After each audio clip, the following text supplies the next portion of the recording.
Most Americans have never heard of Centralia, Pennsylvania.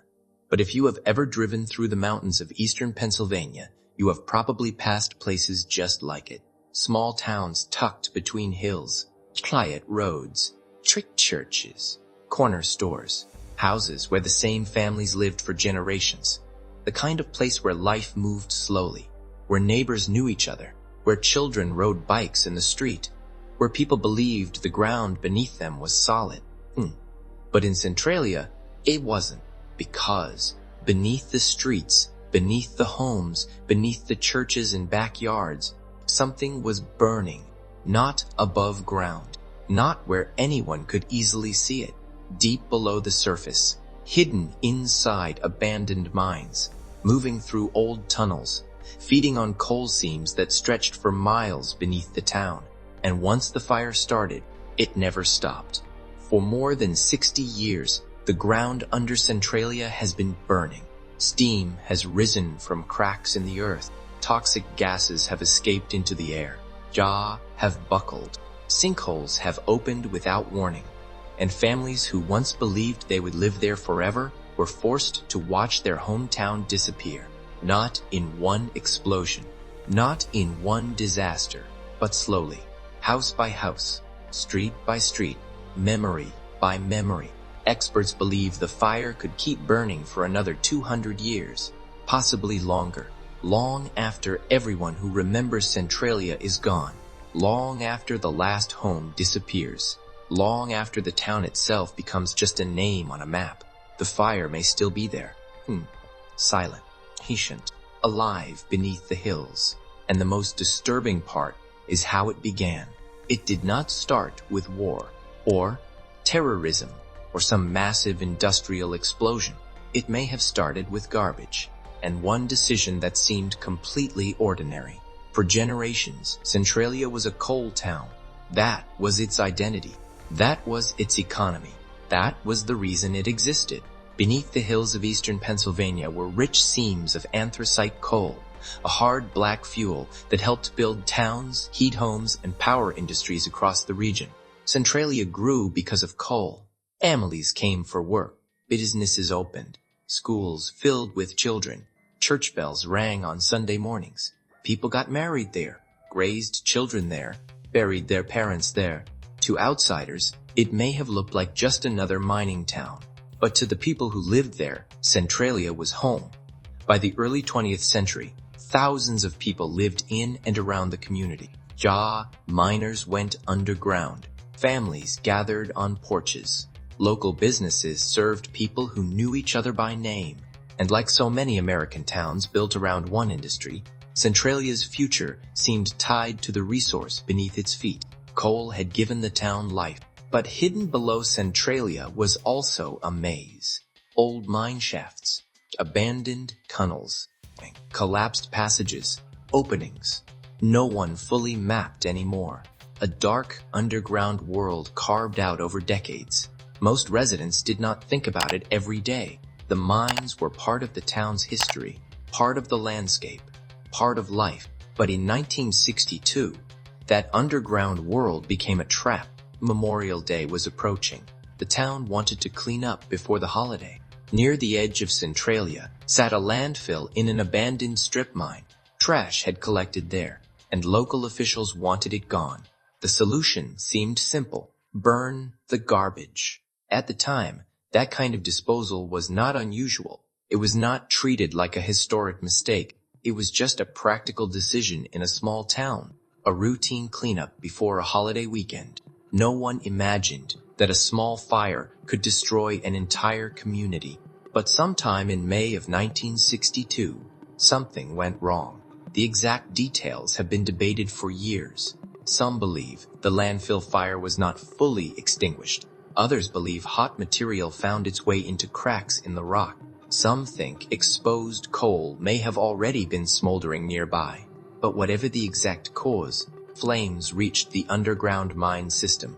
And once they did, Centralia's fate began to change. Because underground coal fires are not like ordinary fires. You cannot simply stand in front of them with a hose. You cannot always see where they are. You cannot always predict where they will go. They move through hidden spaces.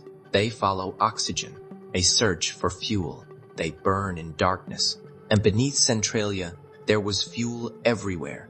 Anthracite coal, hidden carbon, miles of it, hidden underground. At first, the danger did not look like a town-ending disaster. There were odors, small warnings. Officials tried to respond. Water was pumped underground. Trenches were dug. Crews attempted to isolate the flames, but the fire kept finding ways to survive. It moved through old tunnels and mine openings like a living thing, appearing in one place, appearing in another, growing quietly beneath the town. Above ground, life continued. Children still played outside. Families still gathered for dinner. Churches still held services. Stores still opened in the morning. People still went to work, came home, and believed their town could be saved. But beneath them, temperatures were rising. The fire was spreading, and the ground was changing. Residents began noticing strange things. Snow melted in unusual patches. Steam escaped from cracks. Grass died for no clear reason. Basements became strangely warm. Smoke drifted from places where smoke should never be. At first, these signs were easy to explain away. Maybe it was temporary. Maybe officials would fix it. Maybe the fire would burn itself out. Centralia had survived difficult times before. Mine closures, economic struggles, hard winters. People in towns like Centralia are used to enduring. They do not leave just because things become difficult. They stay. They adapt. They wait. But the fire beneath Centralia was not waiting. By the late 1960s and into the 1970s, experts began to realize the problem was much bigger than they had hoped. The fire had moved beyond the original landfill area. It had entered coal seams that extended beneath the town itself, and the question slowly changed. It was no longer simply, how do we put it out? It became, can it be put out at all? The answer was not comforting. To stop a coal mine fire, crews have to know where it is. They have to cut it off from oxygen. They have to remove fuel. They have to dig barriers deep enough and wide enough to block the flames. But in Centralia, no one could see the full path of the fire. The mines were old. The underground passages were complicated, and some had collapsed. Some had never been properly mapped, and the fire was not sitting still. It was moving, slowly, yes, but constantly. Every delay gave it more time to spread, more time to feed, more time to reach new parts of town. Officials tried different solutions. They pumped water. They dug trenches. They sealed openings. They studied maps. They argued over costs. But each attempt came too late or failed to reach the heart of the problem. The fire kept burning, and little by little, Centralia became a town living above a disaster it could not see. By the 1970s, the signs were harder to ignore. Cracks appeared in roads and sidewalks. Steam rose from the ground in winter. The smell of sulfur drifted through the air. Poisonous gases began appearing in places where people lived. One of the greatest dangers was carbon monoxide. Invisible, odorless, silent. A gas that can kill before a person even understands what is happening. For residents, this changed everything. The threat was no longer just underground. It was entering homes. It was entering basements. It was coming through the ground itself. Still, many people refused to leave, and it is easy to understand why. Because home is not just a building. It is where your children took their first steps, where your parents live, where your grandparents are buried, where every street has a memory attached to it. For some Centralia residents, leaving felt impossible. If the government said the town was unsafe, they heard something else. They heard that their lives were being erased. They heard that everything their families had built was being declared worthless. They heard that the town they loved was already being written off. So they stayed, even as the ground grew hotter, even as smoke rose from the earth, even as experts warned that the danger was increasing. Then came 1979. A local gas station owner named John Coddington checked one of his underground fuel tanks. It was a normal task, the kind of thing he had done many times. But this time, something was wrong. The gasoline inside the underground tank was hot, blood warm. The temperature measured around 170 degrees Fahrenheit. That number shocked investigators. Gasoline stored underground should not be anywhere near that temperature. The fire had moved close enough to heat the ground beneath a gas station. Suddenly, the danger felt less theoretical. This was not just smoke from an old mine. This was not just an inconvenience. A hidden fire was heating fuel beneath a town where people still live. Attention began to grow. Officials looked more closely. Experts issued more serious warnings. But even then, Centralia remained divided. Some residents believed the threat was real. Others believed officials were exaggerating. Some wanted relocation. Others wanted the government to put out the fire and let them stay. The debate dragged on, and while people argued above ground, the fire kept moving below. Then, in February of 1981, the disaster finally produced an image America could not ignore. 12-year-old Todd Domboski was in his grandmother's backyard. A normal day, a normal place. A child playing outside in a small Pennsylvania town. Then the ground opened beneath him. Without warning, a sinkhole nearly 4 feet wide appeared. Todd fell in. Hot steam rushed upward. Carbon monoxide poured from the opening. Below him was a dark shaft more than 100 feet deep, a direct opening into the burning mine beneath Centralia. For a moment, it looked as if the earth itself had swallowed a child. Todd grabbed onto exposed roots. His cousin Eric rushed to help. He pulled Todd back from the hole as toxic gases escaped around them. Gas mattered. Had Todd fallen deeper? Had he lost his grip? Had his cousin not been there? The story of Centralia might have become even darker. But the town changed forever, because after that moment, the fire was no longer invisible. It had a face. It was no longer just something scientists measured. It was not just a technical problem. It was a child, nearly disappearing into the ground. National headlines followed. Television crews arrived. Reporters came to Centralia. And Americans who had never heard of the town suddenly saw what was happening there. A community was being destroyed from below. For nearly 20 years, Centralia had fought the fire. After Todd Domboski's fall, it became harder to pretend the town could simply continue as it was. Officials now faced the question they had avoided for years. What do you do when the ground beneath a town can no longer be trusted? There were only 2 options. Stop the fire or move the people. Stopping the fire would require enormous excavation. Entire sections of the town might have to be ripped apart. The cost would be massive. And even then, there was no guarantee of success. The fire had spread too far. It was too deep, too unpredictable, too well fed by the coal beneath the hills. So the government chose the option that felt both practical and devastating. If they could not move the fire, they would move the town. In 1984, Congress approved more than $40 million to relocate Centralia's residents. Families were offered buyouts. They could sell their homes, leave the danger behind, start somewhere else. Some accepted. They had seen enough. They had smelled the gases, watched the smoke rise, seen cracks split the roads, heard the warnings. For them, leaving was painful but necessary. But others refused, because no amount of money could buy back a hometown. No payment could replace a church where generations had worshipped. No government offer could recreate the feeling of walking down a street where everyone knew your name. For the people who stayed, Centralia was not a disaster zone. It was home, and that made the relocation deeply personal. Neighbors became divided. Some believed leaving was common sense.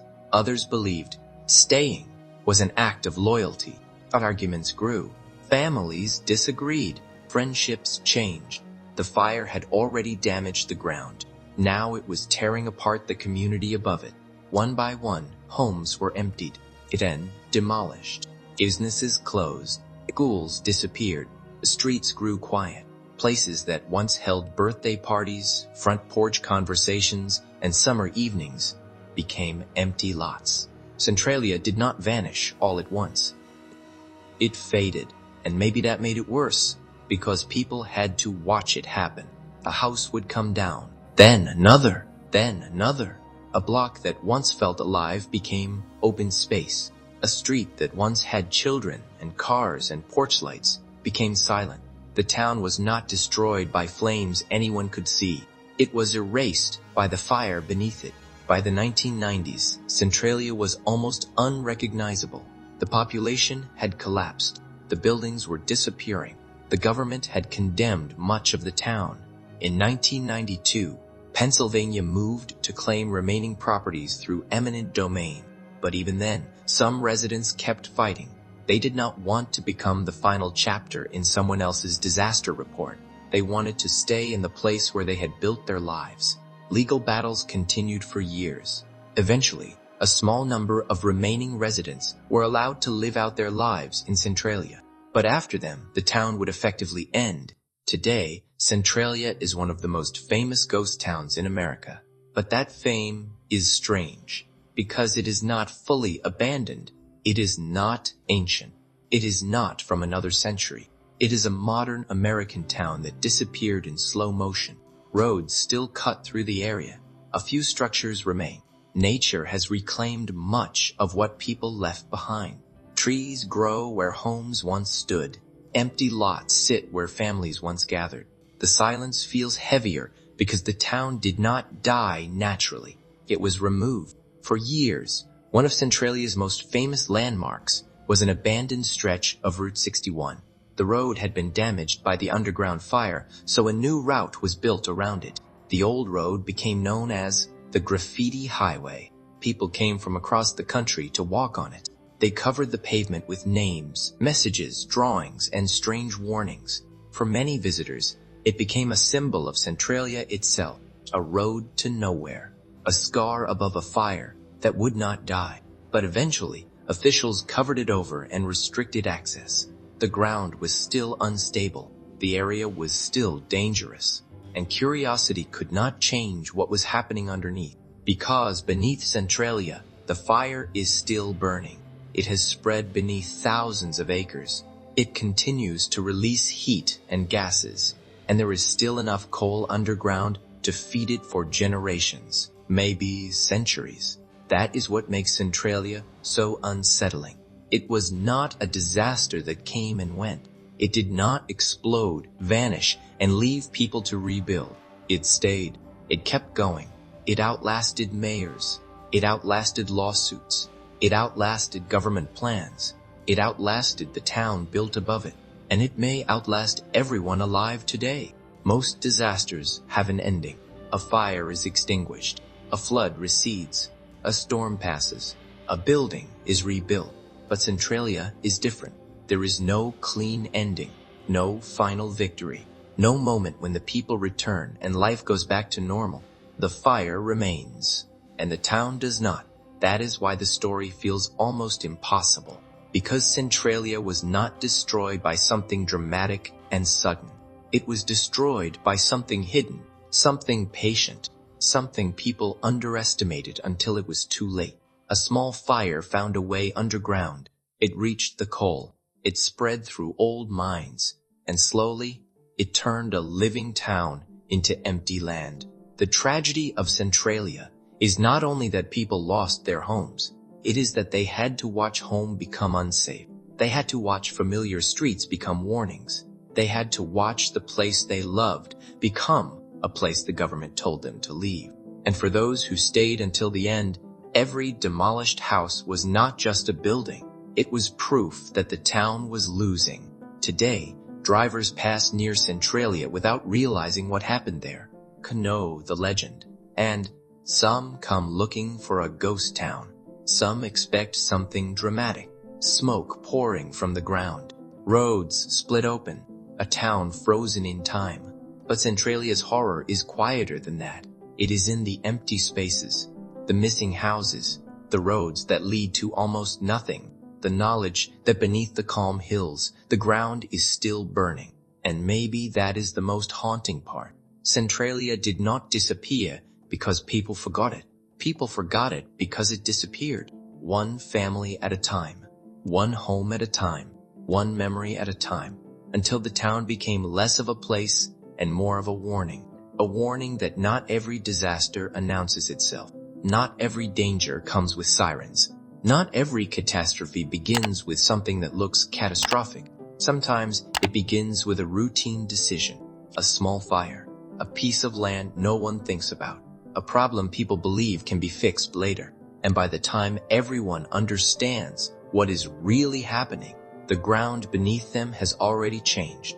Centralia is still there, but not the way it used to be. The streets are quieter now. The homes are mostly gone. The voices have faded, and beneath it all, the fire continues, slowly moving, still feeding, still burning in the dark, long after the people left, long after the town disappeared, and maybe long after Centralia itself has been forgotten. Because some fires do not end when the flames disappear. Some fires keep burning beneath the surface, waiting for the world above to realize it was never safe to stand there.